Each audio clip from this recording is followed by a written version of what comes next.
Olympia IAS academy சார்பாக போட்டித் தேர்வுக்கு தயாராகும் அனைத்து போட்டித் தேர்வாளர்களுக்கும் என் இனிய மாலை வணக்கத்தினை தெரிவித்துக் கொள்கிறேன். இப்போ நாம என்ன பார்க்க போறோம்னா, இன்னைக்கு ஒரு முக்கியமான தினம்.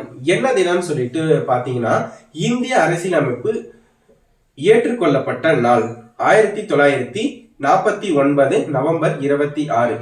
இந்த நாளை பத்தி எதற்காகலாம் இந்த இந்திய அரசியலமைப்பு கொண்டு வந்தாங்கன்னு சொல்லிட்டு ஒரு நபர்கிட்ட நம்ம அவ்வளவு விழிப்புணர்வா இருக்காரான்னு சொல்லிட்டு கேட்டு பார்க்கலாம். வாங்க கேட்கலாம்.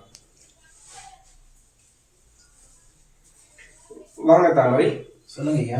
சாப்பிட்டீங்களா? சாப்பிட்டேன் ஐயா. இன்னைக்கு என்ன தினம்னு சொல்லிட்டு உங்களுக்கு தெரியுங்களா?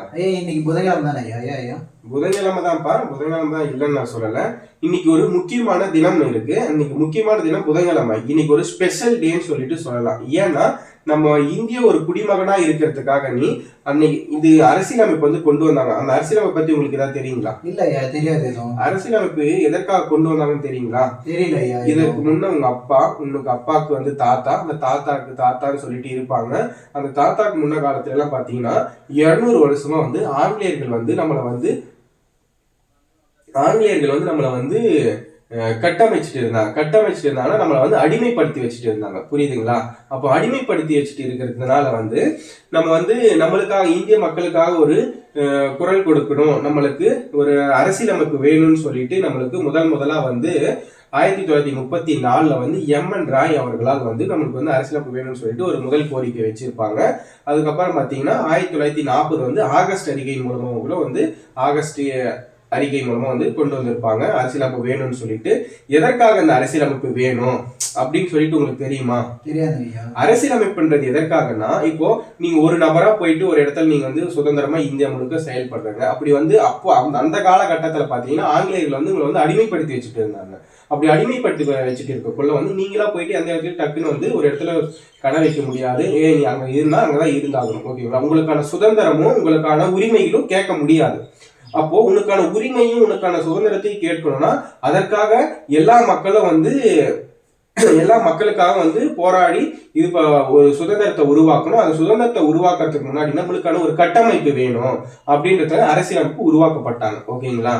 அப்படி உருவாக்குவதற்காக முதலா நம்ம எம்.என். ராய் சொன்ன பாத்தீங்களா, அவங்கதான் ஃபர்ஸ்ட் நம்ம இந்திய நாட்டுக்கு மக்களுக்காக வேணும்னு சொல்லிட்டு ஒரு 1934 அவர் ஒரு கோரிக்கை வச்சிருப்பாங்க. அதுக்கப்புறம் பாத்தீங்கன்னா 1885 இந்திய தேசிய காங்கிரஸ் உருவாக்கப்பட்ட ஆண்டு. அவங்க அதுல பாத்தீங்கன்னா அவங்க அதுக்கு அடுத்த வருஷமே 1935 அவங்களும் சரி நம்மளுக்கு ஒரு அரசியலமைப்பு வேணும்னு சொல்லிட்டு அவங்க ஏற்றிருப்பாங்க. அப்படி அவங்களும் ஒரு கோரிக்கை வச்சிருப்பாங்க. ஓகேங்களா? அப்படி வச்சுக்குள்ளோம். அதுக்கப்புறம் பாத்தீங்கன்னா அரசியலமைப்பு வேணும்னு சொல்லிட்டு நம்ம வரைவுக்குழு உருவாக்கப்படுவாங்க. அப்படி வரைவுக்குழு உருவாக்குறதுக்கு முதல் ஒரு கூட்டம் ஏற்படும். அது எப்பன்னா 1946 டிசம்பர் 9. ஓகேவா? எப்போ 1946 டிசம்பர் 9 ஒரு கூட்டம் ஏற்படும். அந்த கூட்டத்துக்கு தலைவரா டாக்டர் சச்சிதானந்த சின்ஹா, ஓகேங்களா, ஜே.பி. கிரிபாலனி அவர்களால் பரிந்துரை மூலமா, ஏன்னா அவங்க தான் அந்த கூட்டத்துல மூத்த தலைவர்ன்றதுனால அவங்க சச்சிதானந்த சிங்கை பரிந்துரைச்சிருப்பாங்க. அப்படி அவர் இருப்பாரு. ஓகேங்களா?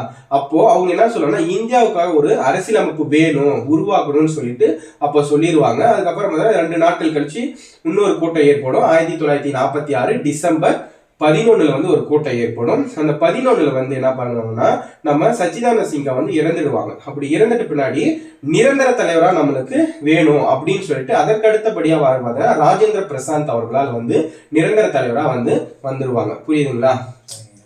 அப்போ ராஜேந்திர பிரசாந்த் வந்துட்ட பின்னாடி என்ன பண்ணுவார்னா, அவரு ஒரு அரசியலமைப்பு உருவாக்கணும்னு சொல்லிட்டு அவங்க சொல்லிட்டாங்க. அதை இவர் தலைமையேற்று நடத்துவாங்க. அப்படி நடத்திக்குள்ள பாத்தீங்கன்னா 1947 ஆகஸ்ட் 29 இந்திய அரசியலமைப்பு உருவாக்க வேண்டும் சொல்லிட்டு சொல்லிடுவாங்க. அப்ப எழுத ஸ்டார்ட் பண்ணிடுவாங்க. அது எழுத ஸ்டார்ட் பண்றதுக்காக ஒரு உருவாக்கப்பட்ட குழு தான் வரைவு குழு. ஓகேவா? அந்த வரைவு குழுவின் தலைவர் யாருன்னா டாக்டர் B.R.A. அம்பேத்கர் அவர்கள். அப்ப ஸ்டார்ட் பண்ணி 1949 நவம்பர் 26 என்ன நாள்? இன்னைக்கு இந்த நாள். ஓகேவா? அந்த அரசியலமைப்பு ஏற்றுக்கொள்ளப்பட்ட நாள் தான் நவம்பர் 26 நம்ம இன்னைக்கு கொண்டாடப்படுது. ஏன்னா இது மக்களுக்கு நிறைய பேருக்கு தெரியாது. ஏன்னா உங்க வீட்டுல இருந்தா கூட போய் சொல்லுங்க. இன்னைக்குதான் நம்ம கான்ஸ்டியூஷன் நம்ம எல்லாம் அப்படி எல்லாம் இருந்தவங்க நம்ம இன்னைக்கு முக்கியமான நாள்னு சொல்லிட்டு போயிட்டு சொல்லுங்க. ஓகேவா? அப்படி 26 ஏற்றுக்கொள்ளப்பட்ட நாள். இதற்காக பாத்தீங்கன்னா அதுக்கு தலைமை தாங்கினாருன்னா டாக்டர் B.R. அம்பேத்கர் வந்து தலைமை தாங்கி இருப்பாங்க. அவர் பாத்தீங்கன்னா ஒரு பல நாடுகள் எல்லாம் இருக்கும். அந்த பல நாடு முக்கியமான நாடுகள் வந்து மக்களுக்கு என்ன தேவை, அவங்களுக்கு அடிப்படை உரிமை, அடிப்படை கடமை, அரசின் உரிமை, அரசுனா எப்படி நடைபெறணும் அப்படின்னு சொல்லிட்டு ஒவ்வொரு நாடா போயிட்டு ஒரு 60 நாடு வந்து சென்று மொத்தமா வந்து அந்த கமிட்டியை வந்து சுத்தி இருப்பாங்க. அதுக்கு மொத்தம் வந்து ஒரு 64 லட்சம் ரூபாய் வந்து செலவாயிருக்கும். ஓகேவா?